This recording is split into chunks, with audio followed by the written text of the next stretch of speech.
Guaranteed a starting job. Chris Mortensen broke the story yesterday that Favre this week sent a letter to the team requesting his unconditional release. Apparently that is not going to happen. The door is open for Favre to come back, but he's not guaranteed a starting gig. So come back is what? Well, he's not coming back. I think that Brett's feeling all along has been they really don't want me back, and so I'm going to make this easy for them and ask for my release so they don't look like the bad guys. And Brett actually understands that he's put the team and Aaron Rodgers in a predicament. And I think he feels bad about Aaron Rodgers. But, right now what the Packers have said, if you really want to come back, write the letter to the commissioner, ask him for reinstatement, and then you'll be a member of the roster. Well, if he does that, it also means he has to report the training camp on July 28th because he has a contract with the Packers. And, oh, by the way, he would be a $12 million backup, Jay. I think that, Brett would wait until right before the season started and possibly do that, but it would be out of spite, and I don't see Brett playing that card, and I really don't see Brett playing football right now if the Packers hold this position. There's a report that Brett Favre told the team a few weeks ago he wanted to come out of retirement and then kind of went back on that plan. What are you hearing about that and how it's been sitting with Packers management? Well, with the report, and Ted Thompson, their general manager, confirmed that to our John Clayton today, is that in late March, when they were at the owners' meetings in Palm Beach, Florida, that they got word Brett wanted to come back, and they were okay with that. And they actually had chartered a jet to fly to Mississippi and talked to him about that, Ted and Mike McCarthy, the coach.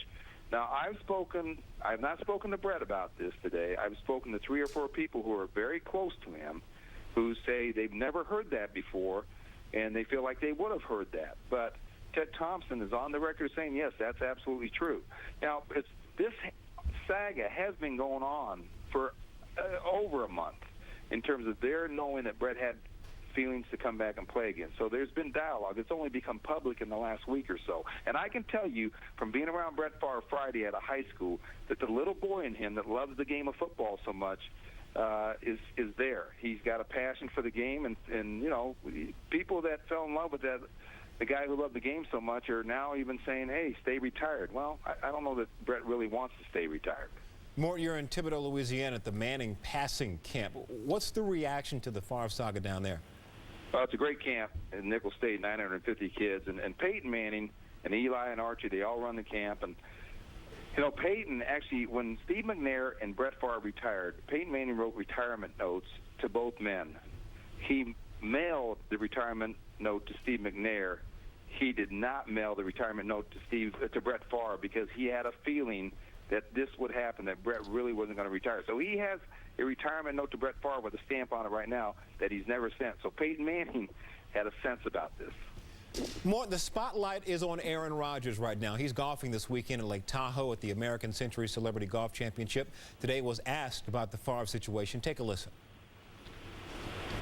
It's always difficult when your name's in the media like this all the time, and there's a lot of speculation about different things. But I'm just trying to enjoy myself as much as I can. My parents are up here, my family, and hanging out with the guys has been a lot of fun. So I'm just focused on that and working out and going back to Green Bay next weekend and getting ready for training camp. With all this going on, what kind of position is Aaron Rodgers in right about now? Well, he was already in a tough position because you're succeeding a legend. And if you just go and look at the history of quarterbacks that have had succeed legends, it's never easy.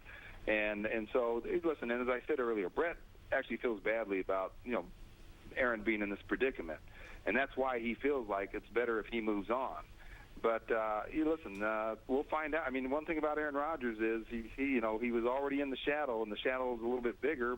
But in a way, this situation has polarized Green Bay fans, and some of them have kind of jumped in the Aaron Rodgers corner on this one. So he might have a little support. The other thing is he's got a pretty good football team around him. All right, bottom line, what do you think? Will Brett Favre be back in a Packers uniform? No, I don't believe he'll be back in a Packers uniform, and I would say the odds are growing that he won't be playing football in 2008. Chris Mortensen with the very latest on the Favre situation. Much more in our developing story out of Green Bay in their first public comment since Brett Favre sent a letter requesting his release. Packers GM Ted Thompson and Coach Mike McCarthy telling the Associated Press today they have no intention of granting Favre's wish. They say the retired quarterback is welcome to return to the Packers and grab a spot on the team's active roster, but he is not guaranteed a starting job. Thompson and McCarthy did not want to discuss a possible trade. Thompson saying he'd not received any inquiries as of this morning. Favre asking for his release after he said the team was not receptive to the idea of him wanting to play again. Lead quarterback reaction has been very swift. Brett Favre is Brett Favre. One of the greatest that ever played a game, and he can do whatever he wants. I mean, I'm not going to, people ask me, do you think it's selfish? Do you think it's wrong? No, that's Brett Favre. He can do whatever he wants. And, you know, I know it's tough for Aaron. You know, you feel a little bit bad for him because he's been preparing all offseason for it. But you know what? You have to have that understanding that if Brett Favre wants to do it, you got to let him do it. I'd love to see Brett back again because I think he's one of the greatest of all time. But I'd also like to see Aaron get on the field because I've got a chance to meet Aaron, and I like him. I think he's got a really good chance to be a good player. I feel for him in the situation he's in. It's a very, very unique situation. No matter how well Aaron Rodgers plays, he'll never play good enough. They'll always say, well, Brett should have come back, and he would have done this and this. It's fun to watch Brett play. It's fun to play against the best. And I would rather play against the best team in football in a big game, you know, than someone who's not. Obviously, Brett's a great quarterback, and he's proven that for a long period of time. And, you know, I know that if I'm there, you know, I would welcome him back for sure. Let's bring in ESPN's Chris Carter for his thoughts now. Chris, does this equate really to the Packers calling Brett Favre's bluff? Well, I mean, that's one way to frame it, but I don't think the Packers had any other choice. I mean, if you look at, you know, the contracts and the stipulations around the National Football League and how our contracts work, then their only recourse was they couldn't cut him and drop the demands. But, you know, it's hard for me to take them serious if they're saying, okay, Brett Favre, come back and play. But, I mean, there's really only one Brett Favre, and he's a starter. So, I mean, that seems like a joke if you bring him to camp. But it also could be like the Marino situation, which forced Dan Marino to retire, where Dave Wanstead asked him, he could come back, I want you back, but you're not coming back as a penciled-in starter. It's an open competition, which as veteran players, you look at that and kind of laugh. You understand the mind of an NFL veteran as well as anybody. How is Brett Favre going to respond to this? Well, if I was Brett Favre, I wouldn't. I know what they're trying to get me to do. They're trying to get me to re-retire. But I would come to camp and then make it so obvious. It's going to be so obvious if they're really trying to win. All this is fine and dandy until September.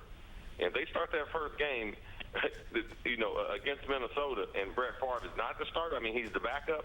So we're just waiting for Aaron Rodgers to fall. So this is the second worst thing that could happen to the Packers, and Brett Favre deciding to come back. The worst thing could happen was that Brett Favre not decide to come back, and Aaron Rodgers get off to a very, very shaky start on a very good football team.